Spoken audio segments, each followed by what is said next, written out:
Welcome to yo-yo TV. తెలంగాణలో సంచలనం సృష్టించిన ఫోన్ ట్యాపింగ్ వ్యవహారంలో రోజుకో ట్విస్ట్ వెలుగు చూస్తోంది. ఈ ఫోన్ ట్యాపింగ్ పై ఎట్టకేలకు అధికారికంగా కేసు నమోదైంది.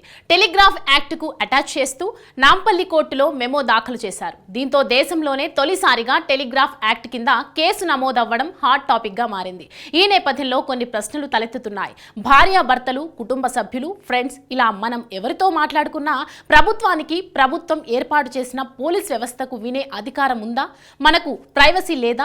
మన స్వాతంత్రపు హక్కుకు భంగం కాదా? అసలు టెలిగ్రాఫ్ చట్టం ఏం చెబుతోంది? తెలంగాణ రాష్ట్రంలో గత బీఆర్ఎస్ హయాంలో విచ్చలవిడిగా ఫోన్ ట్యాపింగ్ కి అనుమతి ఇచ్చింది ప్రభుత్వం. అవును, తప్పేంటి? లంగాల ఫోన్లు ట్యాప్ చేస్తే తప్పేంటి అని మాజీ మంత్రి కేటీఆర్ సమర్థించుకుంటున్నారు. అంటే ఫోన్ ట్యాపింగ్ చేసినట్లు క్లియర్ గా ఒప్పుకున్నారు. రాజకీయ నేతలు, వ్యాపారులు, రియల్టర్లు, జ్యువెలరీ వర్తకులు, హీరోయిన్ల ఫోన్లు కూడా ట్యాప్ చేశారు. హైదరాబాద్ లోనే కాదు, జిల్లాల్లోనూ విచ్చలవిడిగా ఫోన్ ట్యాపింగ్ నడిచింది. ఈ ట్యాపింగ్స్ లో సంభాషణలను అడ్డం పెట్టుకుని మాజీ ఎస్ఐబి చీఫ్ ప్రభాకర్ రావు సహా 15 మంది అధికారులు గత ప్రభుత్వ పెద్దల అండతో చెలరేగిపోయారు. అందినంత దోచుకొని కోట్ల రూపాయలతో ఫామ్ హౌజులు, ఖరీదైన ఇల్లు కట్టుకున్నట్లు ఆరోపణలు వస్తున్నాయి. బీఆర్ఎస్ ప్రభుత్వం ఇంత నిస్సిగ్గుగా ఫోన్ ట్యాపింగ్ కు పాల్పడడం, పైగా దాన్ని సమర్థించుకోవడం జనం సహించలేకపోతున్నారు. మన ప్రైవసీని భగ్నం చేసే అధికారం వీళ్ళకి ఎవరిచ్చారని మండిపడుతున్నారు. ఈ ఫోన్ ట్యాపింగ్ వ్యవహారంపై పంజాగుట్ట పోలీసులు విచారణ ప్రారంభించినట్టు ఆ ఎఫ్ఐఆర్ లో టెలిగ్రాఫ్ చట్టం సెక్షన్లను చేర్చలేదు. ఇప్పుడు ఈ యాక్ట్ కింద పోలీసు అధికారులపై కేసులు పెట్టాలని డిసైడ్ అయ్యారు.